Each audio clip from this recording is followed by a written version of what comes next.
sommes venus des collines, nous sommes originaires des collines, lieu au niveau duquel tout ce qui s'était passé de malheureux s'était passé.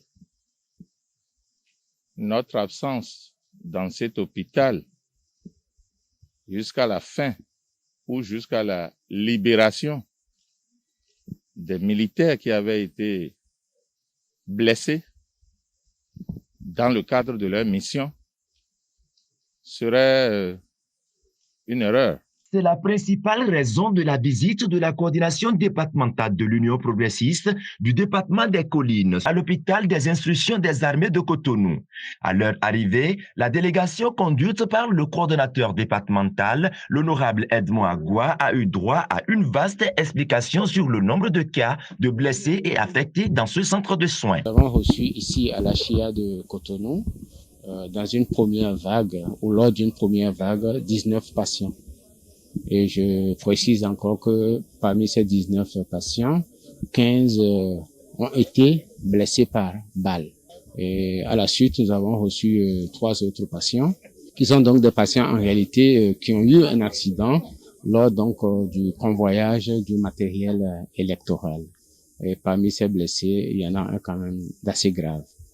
Ça, c'est à la Chia de Cotonou. À la Chia de Parakou, ils ont reçu au total 9 patients, 4 policiers, 2 militaires et puis 3 civils. Ils ont été pris en charge avec beaucoup de célérité. Aujourd'hui, nous les avons tous stabilisés et il y en a qui ont commencé par sortir et d'ici à demain probablement que il ne restera plus beaucoup ici à l'hôpital. Après avoir visité tour à tour toutes les victimes, l'honorable Edmond Agua peine à retrouver son latin. Il a fait savoir que les auteurs et investigateurs des actes ignobles doivent être identifiés et jugés. Nous avons vu des choses horribles. Nous avons eu des explications par rapport à un certain nombre de choses que nous ne connaissions pas et qui étaient trop graves. C'est pour cela que nous, des collines, nous, militants UP, responsables d'un certain rang, d'un certain niveau UP, soutenons la décision du chef de l'État qui constitue à traquer, si vous me permettez le mot, les organisateurs de cette manifestation malheureuse. Parce qu'il n'est pas logique, il n'est pas normal que des êtres humains se comportent comme ça face aux forces armées qui maintiennent l'ordre et la paix dans notre pays. Nous ne sommes pas en guerre au Bénin. Quand on décide de faire de la politique, il faut des idées et non prendre les armes. Même sentiment dans les rangs des autres membres de la coordination. Ils se disent choqués par tout ce qu'ils ont vu et entendu. Ils ont eu le sang-froid.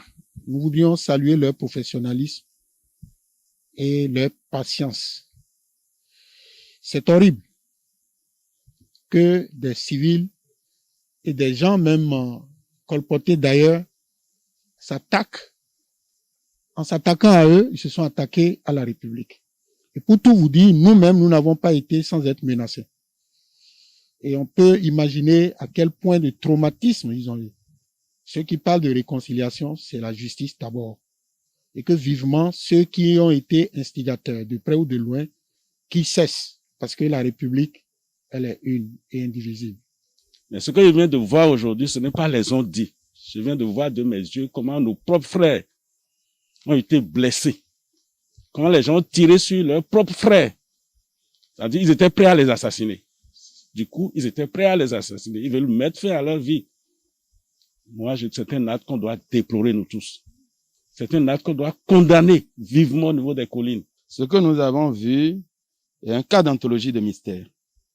C'est un cas d'anthologie de mystère parce que les traces depuis que nous venons encore de voir témoignent de l'horreur et de la violence des attaques sur les axes routiers transformés en champs de bataille, ce qui ne devrait pas être.